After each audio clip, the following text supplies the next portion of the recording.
Tchutchucos, tudo bom? Como é que estão? Todos bem? Professor Augusto, para quem não me conhece. Hoje, Tchutchucos, eu vou trabalhar com vocês história do Brasil, tá? Mais especificamente Brasil Colônia.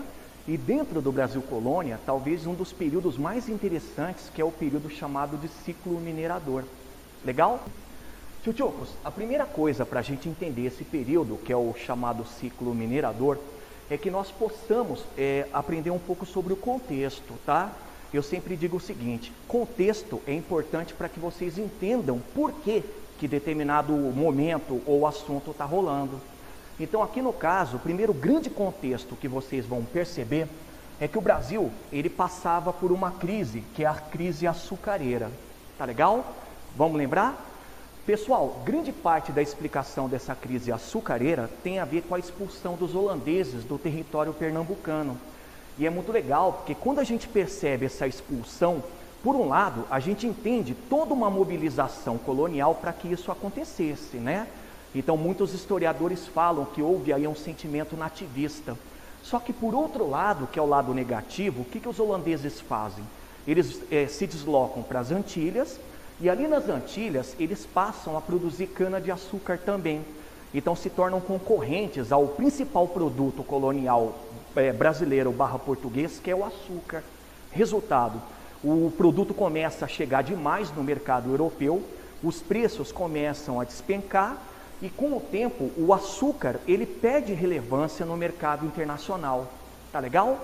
Isso é um contexto importante, porque quando a gente percebe a crise açucareira, a gente pode fazer uma conexão também com o agravante da crise econômica pela qual Portugal estava passando, tá certo? Outro momento interessante, que faz parte do contexto brasileiro, é o auge do que nós chamamos naquela aula sobre expansão territorial, que eram as bandeiras. Lembra? Não? Então, peraí. Galera, bandeiras, elas foram expedições criadas pelos vicentinos, leia-se paulistas, né? E quando foram criadas, elas foram criadas para remediar a pobreza. Então, o que esse pessoal de São Vicente fazia? Eles iam para o interior, e ao ir para o interior, eles iam tentar buscar riquezas, como, por exemplo, índios para serem transformados em escravos, gado para serem revendidos, metais preciosos, pedras preciosas e por aí vai. O que nos cabe, pessoal, é que quando os bandeirantes vão para o interior para buscar ouro, eles encontram. E é interessante porque esse encontrar de ouro é que vai dar início ao ciclo minerador. Tá legal? Então, nessa época, a gente tem um auge de um processo de interiorização. E foi esse processo de interiorização que esbarrou naquela coisa muito interessante, que é de você remediar a pobreza, mas acaba se tornando um outro ciclo econômico aqui no Brasil, tá certo? Então esse primeiro contexto, todo mundo entendeu? É um contexto em que você tem o açúcar perdendo importância no mercado internacional, o que é ruim para Portugal, também para o Brasil. E o segundo momento dentro desse contexto brasileiro é o que a gente chama de auge da interiorização. Legal? Agora, dá uma olhadinha em Portugal, pessoal. O contexto português era nefasto, pessoal. Por quê? Porque a primeira coisa que acontecia era uma mega crise econômica. A coroa portuguesa, há muito tempo, ela passava por uma crise que acometia diversos setores. O setor político, o setor social, logicamente o econômico propriamente dito. E mais do que nunca, a coroa portuguesa vai precisando explorar mais as suas colônias, tá? Aí tem duas explicações para essa crise econômica. A primeira explicação, tchutchucos, eram os gastos públicos, ok? A gente não esquece nunca que a coroa portuguesa, ela era absolutista, e como qualquer absolutismo na Europa, gastava-se demais. Gastava-se com funcionarismo público, gastava-se com a manutenção das riquezas do país, gastava-se com os privilégios da nobreza. Então, a coroa portuguesa, ela aprofunda esses gastos públicos e, detalhe, não tem de onde tirar muito dinheiro, mas precisa manter esses gastos. Por quê? Porque ao manter esses gastos, eles sustentam o absolutismo. Tá legal? Só que o pior, pessoal, é o que eu peço para vocês colocarem uma estrelinha, é um documento, um tratado assinado entre Portugal e Espanha, chamado Tratado de Mete-Ruim. Para vocês, Anotem que o outro nome desse documento é Tratado de Panos e Vinhos. Como é que funcionava? O tratado, ele mencionava que a Inglaterra comprava todos os vinhos portugueses, mas em contrapartida, Portugal tinha que receber e comprar toda a produção inglesa. Tchutchucos, o que é muito curioso desse documento, que é o Tratado de Methuen, é que a economia portuguesa quebra. Ela não consegue se manter. Primeiro, porque está dependente de um mercado externo, tem que comprar produtos britânicos ou ingleses que eram mais baratos. E por outro lado, pessoal, grande parte dos produtos que entram em Portugal eram da indústria têxtil. E quando isso acontece, pessoal, a concorrência portuguesa é morta. Os fabricantes de tecido em Portugal quebram e, consecutivamente, a economia também. Entenderam? Então, nesse contexto português, pessoal, o que vocês têm que entender é que a coroa não estava bem. Ela estava problemática, ela estava quebrando, errática. E agora a gente percebe o quanto era importante, sim, alguma coisa que pudesse, como maneira alternativa, substituir a cana-de-açúcar. Junta os dois contextos. Olha primeiro para o Brasil. O que vai rolar? Pessoal, essas bandeiras, elas fazem a interiorização e conseguem descobrir ouro na região de Minas Gerais, Centro-Oeste, tá legal? E nesses dois territórios, o ouro passa a ser o produto mais cobiçado. Galera, só que de todos os territórios que eu mencionei, o território de Minas Gerais era o território considerado como menina dos olhos. Por quê? Porque a quantidade de ouro e até de diamantes, depois eu vou explicar, era tamanha que a coroa portuguesa descobriu que agora podia ser feita a criação de um outro ciclo. Abandonava-se de forma temporária o ciclo açucareiro e adotava-se esse segundo ciclo, que é o ciclo minerador. E olha só o resultado. O resultado, pessoal, é a criação de um conjunto de organizações dentro dessa região que vão demonstrar para nós e para todos aqueles que fazem parte desse contexto o quanto as coisas podem se transformar. Mas para entender essas transformações, vamos olhar como a coisa funcionava? Então vem cá. Galera, lá na região de Minas Gerais, a primeira coisa que todo mundo tem que observar como forma de organização eram os tipos de propriedade, tá? O primeiro tipo de propriedade, que era muito comum, eram chamadas lavras. O que eram as lavras? As lavras eram grandes propriedades mineradoras. Geralmente, essas propriedades, até pelo próprio nome, encontravam-se em rochas, ou seja, aqui a mineração é feita no veio. E o detalhe interessante, tchutchucos, é que tinha muita mão de obra escrava ali trabalhando. Então, esse primeiro tipo de propriedade era mais comum. Por quê? Porque a coroa portuguesa incentivava mais. É como se fosse aquela adaptação do ciclo açucareiro, quando você fala de latifúndio, na grande propriedade mineradora. Entenderam? Molecada, outro tipo de propriedade, elas eram, digamos assim, mais costumazes, porque eram mais fáceis de serem exploradas. Eram chamadas faiscações. Só que quando eu falo costumazes, pessoal, é que elas podiam ser feitas em qualquer local que tivesse rio. Legal, né? Porque o nome faiscação? Faiscação, pessoal, é quando se encontra um pouquinho de ouro, e esse pouquinho de ouro que ficava no centro da bateia, a bateia era uma peneira, tá? Brilhava. Então, aqui no caso, as faiscações eram todas as propriedades que eram próximas ao rio, ou na beira do rio, tá legal? Então, como é que a gente vai classificar uma faiscação? Ela era uma pequena propriedade, ou eram pequenas propriedades, sempre na beira do rio, ou próximos a, e tinham menos escravos. Galera, elas eram tão costumazes no sentido de você encontrar com mais facilidade, que muitas pessoas que vinham para Minas Gerais acabavam se ocupando disso aqui, de peneirar o seu próprio ouro. E aqui vocês vão percebendo, tchutchucos, que quem vai para a região de Minas Gerais vai para explorar o ouro e sair também da condição de miséria. Então, quem que é o cara que vai para uma faiscação? Ele pode ser, por exemplo, um cara que perdeu a riqueza no litoral, ele pode ser um reinol, um português, e aí vai uma nota de rodapé. A coroa portuguesa teve até que proibir a chegada de portugueses aqui, porque a população portuguesa estava rareando. Vinha para cá também, pessoal, aquele humilde, pobre, que nunca teve nada na vida. Então as faiscações, elas vão se tornar uma tentativa de enriquecimento por parte de vários setores empobrecidos da sociedade. Tá legal? Outra coisa importante, os órgãos administrativos. Galera, quando a coroa portuguesa percebeu que tinha que controlar toda essa produção aurífera na região, até porque isso era uma salvação para a economia dela, ela foi criando órgãos administrativos para organizar. A priori foram dois, tá?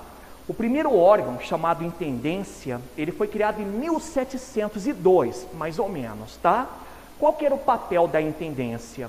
O grande papel, pessoal, era a fiscalização, tá legal? Esse órgão, ele fiscalizava todos os territórios mineradores. Ele fiscalizava as lavras, ele fiscalizava as faiscações, tentava coibir todo tipo de contrabando. Só que com o tempo a intendência ela vai recebendo outras atribuições. Elas também passaram a ser responsáveis pela cobrança de impostos, e é muito interessante porque essa cobrança de impostos é o que vai gerar o volume de riqueza para Portugal. E por último, pessoal, as intendências também eram responsáveis pelas datas. O que são datas? Anotem aí. Datas, pessoal, são lotes, tá? Então era mais ou menos assim. Se alguém encontrasse ouro num determinado território, esse alguém tinha que comunicar à intendência, a intendência ia para aquele local e dividia o local em lotes. Uma parte ficava com o descobridor, uma outra parte era recolhida pela intendência para ser leiloada e a última ficava com a coroa portuguesa. Tá legal? Tchutchucos, intendência. Muitos devem estar se perguntando, prof, e quem era o comandante da intendência ou das intendências? Anotem aí. Era uma espécie de um funcionário público chamado intendente, tá? Uma coisa importante é vocês anotarem que esse intendente, ele vinha de Portugal. A indicação para esse cara assumir o posto de intendente era uma indicação da coroa, tá certo? E pode anotar também que a intendência ou as intendências tinham um segundo funcionário que era chamado guarda-mor. O que é o guarda-mor? O guarda-mor, pessoal, ele era o responsável pela fiscalização. Ele era o auxiliar do intendente, tá certo? Então, para resumir, as intendências ou a intendência tinha como principal função a função de fiscalização. Tá legal? Agora, pessoal, uma coisa interessante que foi acontecendo é que todos aqueles que iam para aquela região queriam enriquecer, o que é muito natural, faz parte dessa ganância humana. Só que começou a rolar também contrabando. As pessoas não queriam pagar tantos impostos, como daqui a pouco eu vou mostrar para vocês, e por isso desviavam ouro. Era muito comum eles transportarem ouro, por exemplo, dentro de santos barrocos ou do pau oco. Era muito comum eles desviarem, engolindo pepitas de ouro, colocando no meio da comida. E a coroa portuguesa vai se tocando de que isso era muito natural, mas ao mesmo tempo era prejudicial, porque o que ela está perdendo é riqueza. Então, no ano de 1720, foi criado um segundo órgão, ele completaria a intendência, e esse órgão era chamado Casa de Fundição. Olha que nome interessante, fundição. Qual que era a jogada? Esse órgão, pessoal, ele recolhia todo o ouro da região de Minas Gerais, era amoedado essa quantidade de ouro, o quinto, que era um imposto, era recolhido e o restante devolvido para aquele cara que explorou. Então, a função básica da casa de fundição era o amoedamento. Então, ficou instituído que dentro de Minas Gerais, o ouro ele só podia circular em forma de moeda. Ele não podia circular de outra maneira. Entenderam? Molecada, então o segundo órgão, que é a casa de fundição, ele foi um órgão que ao completar a intendência ou as intendências, ele na verdade está fazendo parte do complexo administrativo. E ao mesmo tempo, ele aperta o cerco em cima da região mineradora. Tá legal? Pessoal, outra coisa legal.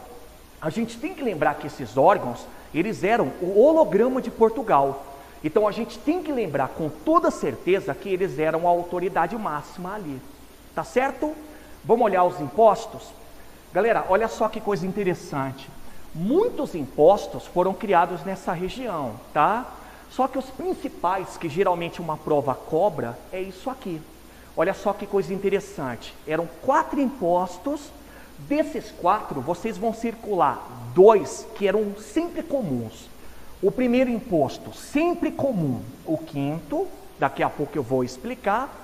E o segundo imposto, sempre comum, pessoal, era chamada finta. Tá legal? Se vocês forem olhar em qualquer prova, esses 2 impostos acabam sendo cobrados. Legal? Então vem comigo.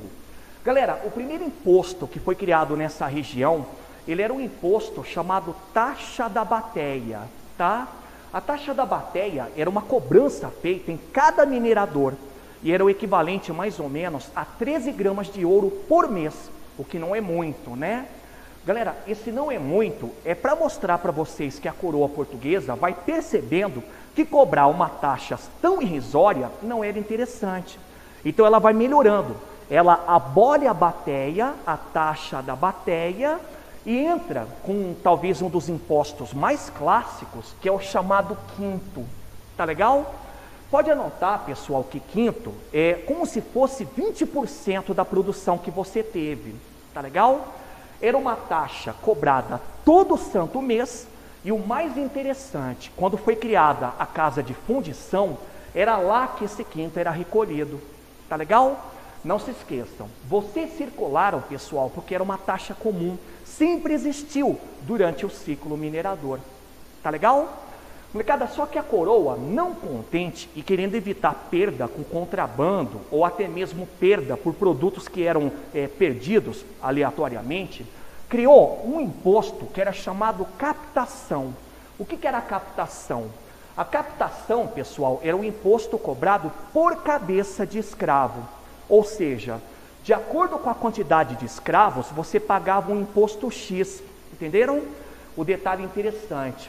A captação era o equivalente a mais ou menos 40 gramas de ouro por escravo que você tivesse. Agora, vem comigo. Tchutchucos, quem é que pagava mais taxa e a moda podia pegar? Era o mais rico, né? É aquele proprietário de mais escravos. Então esses grandes proprietários, esses grandes mineradores foram reclamando. E a captação, que era a cobrança feita por cabeça de escravos, foi extinta. O que aconteceu? Aconteceu que para substituir a captação e para maximizar o lucro, ou seja, meio que contribuindo já com o 5º, foi criado a finta. O que é a finta? A finta, pessoal, é a cobrança, olha que loucura, de 450 quilos de ouro por uma região. Galera, e essa cobrança era uma cobrança anual. E dentro desse aspecto de 450 quilos de ouro, todos tinham que contribuir. Aí a coisa se inverte, né? Porque quem sofre mais para pagar é o pequeno proprietário, é o pequeno minerador. Tá legal? Então a finta, pessoal, assim como o 5º, sempre existiu nessa época mineradora. Tá certo? E o último imposto, pessoal, esse eu vou pedir para vocês colocarem uma estrela. É a derrama. A derrama, pessoal, pode ligar, é uma adaptação da finta, tá? A derrama foi criada exatamente na época do final do ciclo minerador, naquele momento em que o ouro não era mais tanto encontrado como antes. E o que mencionava? A derrama mencionava, pessoal, que toda a região tinha que contribuir com 1,5 tonelada de ouro por ano, tá? Só que o detalhe é que se a região não conseguisse arrecadar esse valor por ano, esse valor que ele não conseguiu arrecadar era cobrado depois. Então a gente consegue guardar sempre, eu creio que vocês sempre leram isso, a derrama era a cobrança dos impostos atrasados. E por que vocês estão colocando estrela? Primeiro, porque a derrama, pessoal, ela quando foi criada, marcava o fim do ciclo minerador, tá legal? E por outro lado, foi a derrama que criou uma série de revoltas na região, sendo a mais conhecida a Inconfidência Mineira, tá legal? Então anotem aí, derrama, pessoal, é a cobrança dos impostos atrasados, tá? Mas era a cobrança dos impostos atrasados dentro da contribuição de, por região, ter 1,5 tonelada de ouro por ano. Tá legal? Então tá aí, pessoal, esses são os impostos do período. Joia? Então, tchutchucos, a minha despedida tá aqui, ó. Leiam mais sobre esse assunto na página 520, lá na apostila. E na seção de exercícios, procurem lá Praticando e Habilidades. Lá na página 522, vocês vão achar o Praticando, resolvam ao exercício 2. Já nas páginas 523 e 524, tem lá a seção de habilidades. Tentem resolver as questões 2 e 7. Legal? Qualquer problema, tchutchucos, me procurem ou no Google Classroom ou no grupo de WhatsApp. Joia? Então aquele abraço, bons estudos e até a próxima.